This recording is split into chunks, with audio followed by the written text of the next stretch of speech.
aujourd'hui, vous êtes satisfait?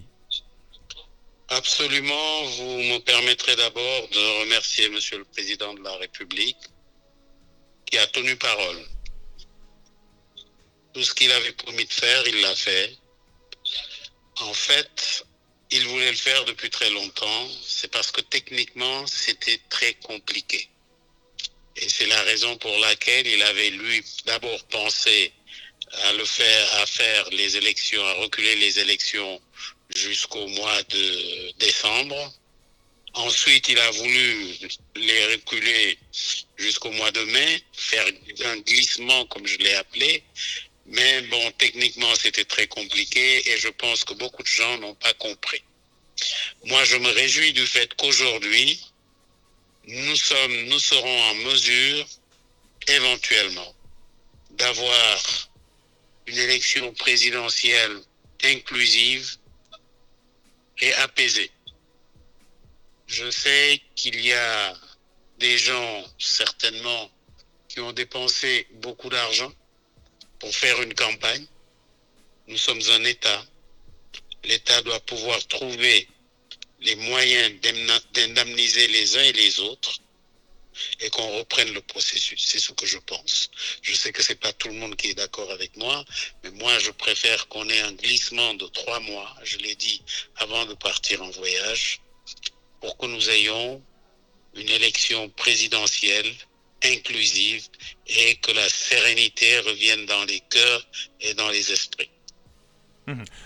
Pierre Goudiaby Atepa, en vous écoutant, est-ce qu'aujourd'hui on va vers une reprise du processus électoral? Euh, Écoutez, moi, je suis pas membre du gouvernement, je ne suis pas membre de la Cour suprême, je ne suis membre de rien du tout. Je vous dis ce que je pense. Je souhaite, je souhaite personnellement, et ce que je vous dis là n'a rien à voir avec les institutions. Personnellement, je souhaite qu'on trouve les voies et moyens de faire de sorte que tout le monde puisse participer aux élections. Et je sais que c'est encore possible. Encore une fois, comme je l'ai dit, les gens sont en campagne, oui. Si demain, je le souhaite, je ne suis non plus pas la Cour suprême. La Cour suprême dit qu'il y a vice de forme, ou je ne sais pas comment ils vont le dire, et qu'il faut tout reprendre, eh bien, on reprendra tout. Et on trouvera également les moyens, encore une fois, d'indemniser les uns et les autres.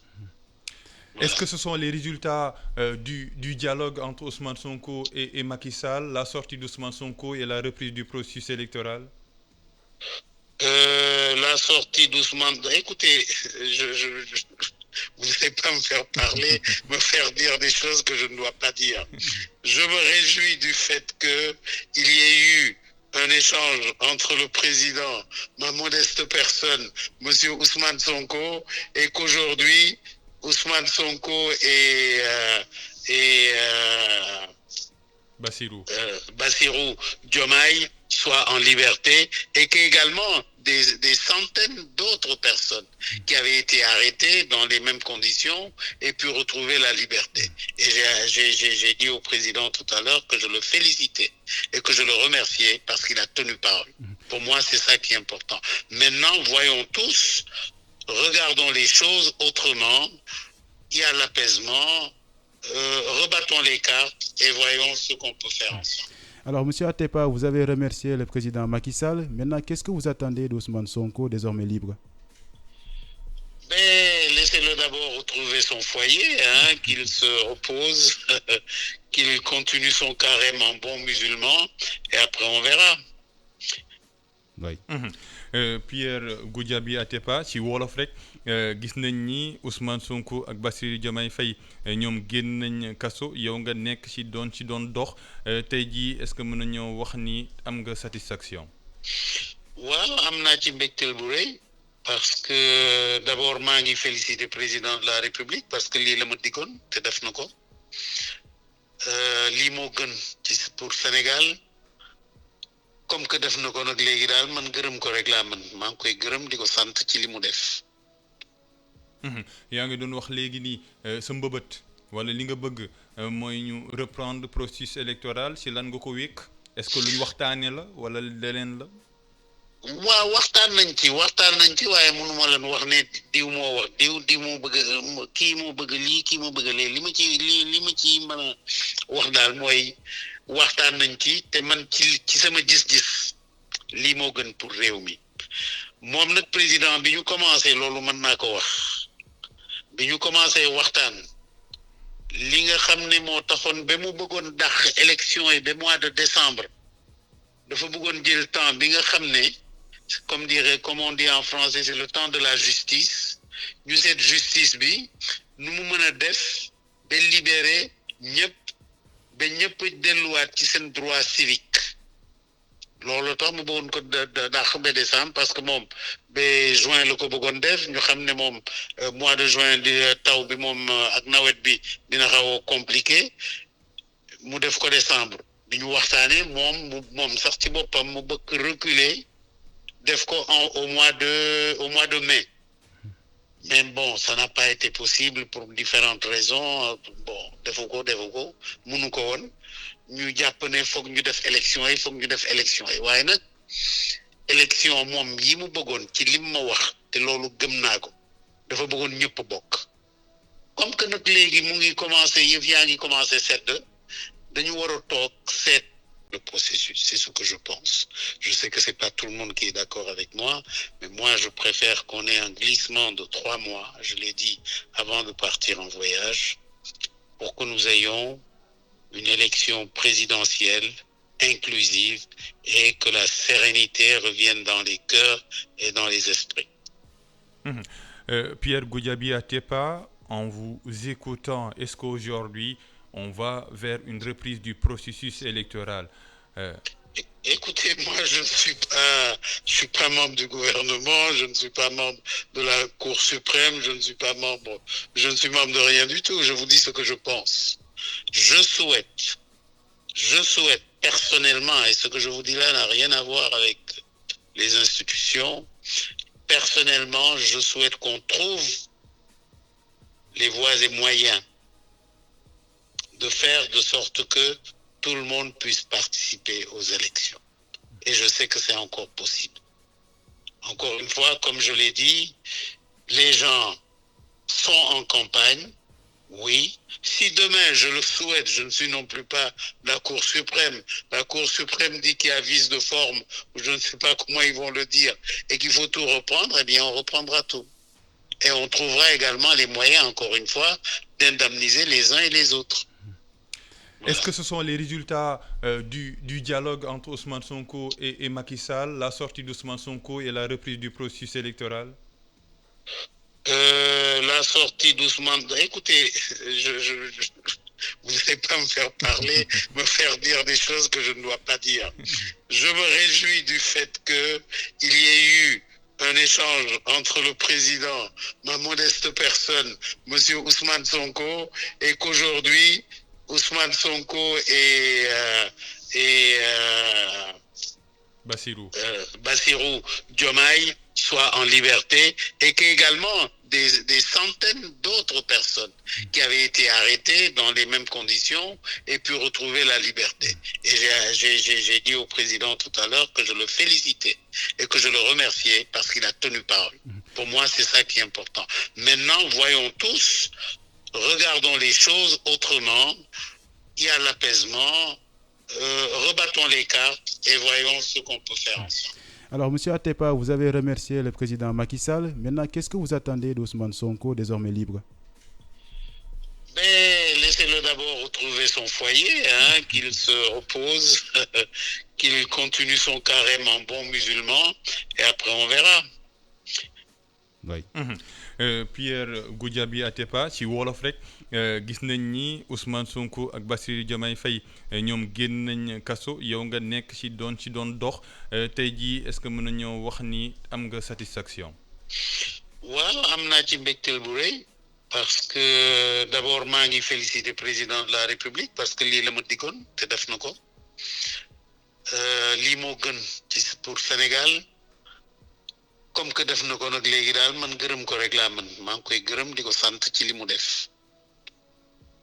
yaa ngi doon wax léegi nii sa mbëbët wala li nga bëgg mooy ñu reprendre processus électoral ci lan nga ko wékk?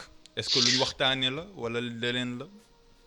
waaw waxtaan nañ ci waaye mënuma leen wax ne diw moo wax diw moo bëgg kii moo bëgg lii kii moo bëgg lee li ma ci mën a wax daal mooy waxtaan nañ ci te man ci sama gis-gis lii moo gën pour réew mi moom nag président bi ñu commencé loolu mën naa ko wax bi ñu commencé waxtaan li nga xam ne moo taxoon ba mu bëggoon dàq élection yi ba mois de décembre dafa bëggoon jël temps bi nga xam ne comme on dit en français c'est le temps de la justice ñu seet justice bi nu mu mën a def ba libérer ñëpp delluwaat ci seen droit civique loolu tax mu bëggoon ko dàq ba décembre parce que moom ba juin la ko bëggoon def ñu xam ne moom mois de juin di taw bi moom ak nawet bi dina xaw a compliqué mu def ko décembre bi ñu waxtaanee moom sax ci boppam mu bëgg reculer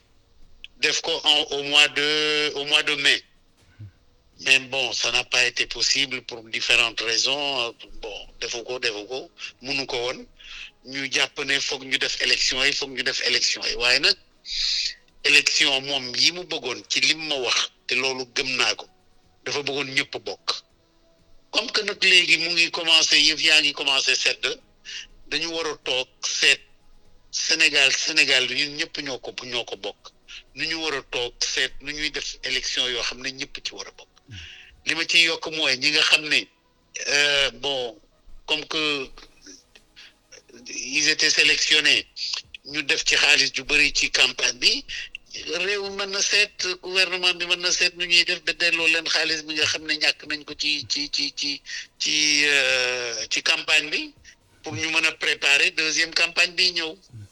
mais monsieur Atepa est-ce que yaakaaroon ne ak fu processus bi toll bu ñu reprendre li nga xam ne moo jëm ci wàllu woowee mën na way seet li nga xam ne moo gën ci Sénégal buñ fi nekk di wax ne li lépp mën na ne parce que xam nga ne bu ëllëgee ci jàmm xam ne moo gën ci Sénégal buñ fi nekk di wax ne li lépp mën na ne parce que xam nga ne bu ëllëgee ci jàmm am na décision buy jënd Cour suprême Cour suprême mën na décider demain ne bon ni mu demee jaaduwul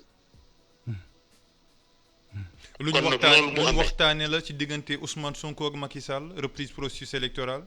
non du ñoom rek Sénégal nag yemul ci Ousmane Sonko ak Macky Sall.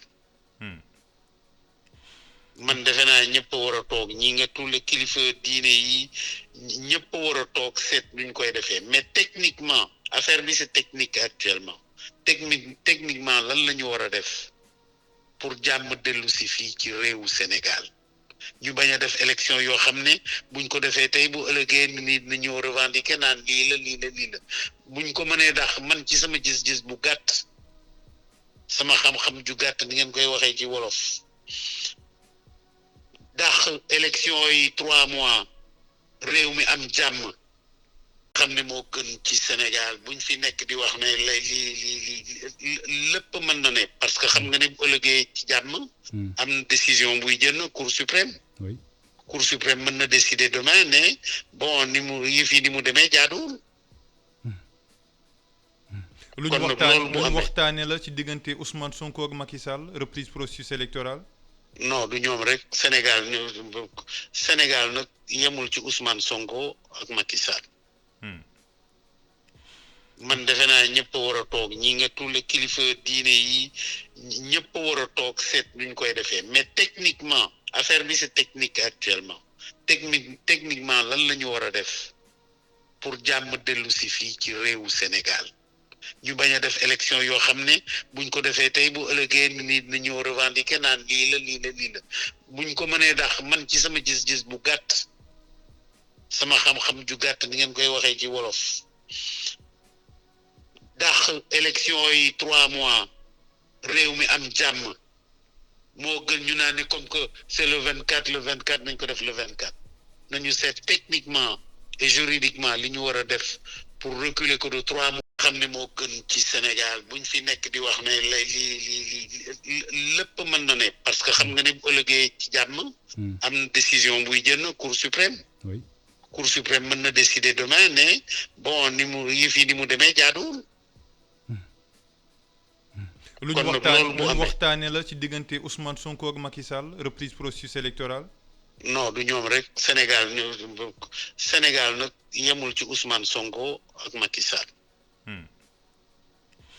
man defe naa ñëpp a war a toog ñi nga tulle kilifa diine yi ñëpp a war a toog seet nuñ koy defee mais techniquement affaire bi c'est technique actuellement techniquement lan la ñu war a def pour jàmm dellu si fii ci réewu Sénégal ñu bañ a def élection yoo xam ne buñ ko defee tey bu ëllëgee nit na ñëw revendiquer naan lii la buñ ko mënee dax man ci sama gis-gis bu gàtt sama xam-xam ju gàtt ni ngeen koy waxee ci wolof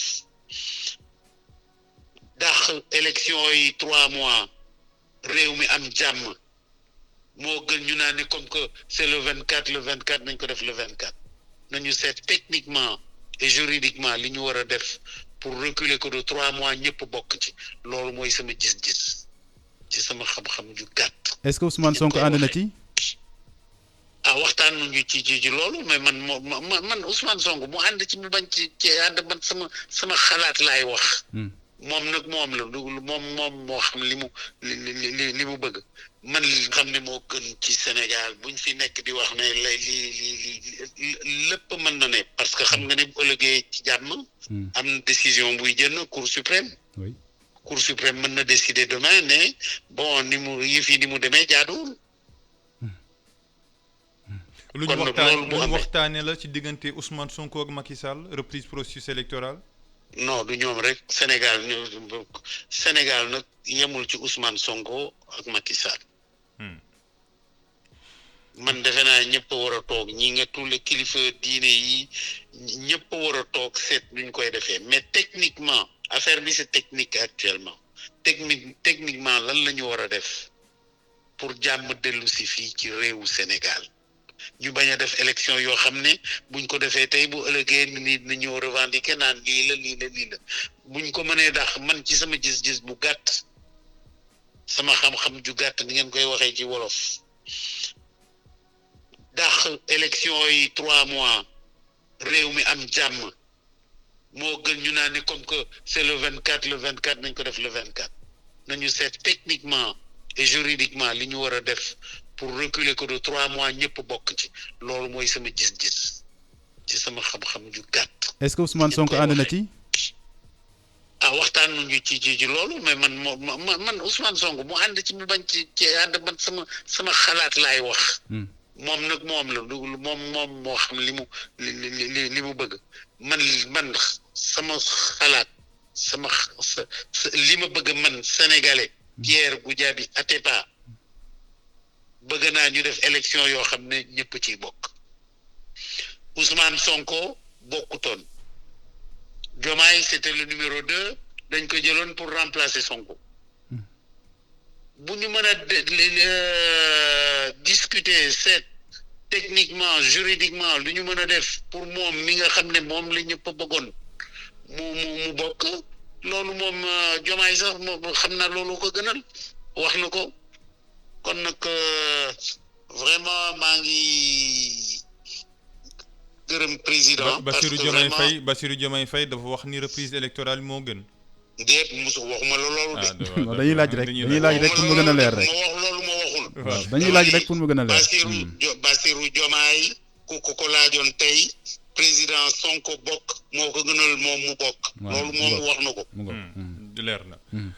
loolu leer la de. leer na waaw. parce que yéen journalistes yi da ngeen xaw a graaw. non dañuy laaj rek mu gën a leer pour mu gën a leer quoi. en tout cas merci beaucoup Pierre Goudiaby Atepa mu nekk réaction bu am solo en direct sur iRadio. une plateforme digitale. oui plateforme digitale moom mi nga xam ni di gërëm Alassane Samba Diop pour le link ginnaaw.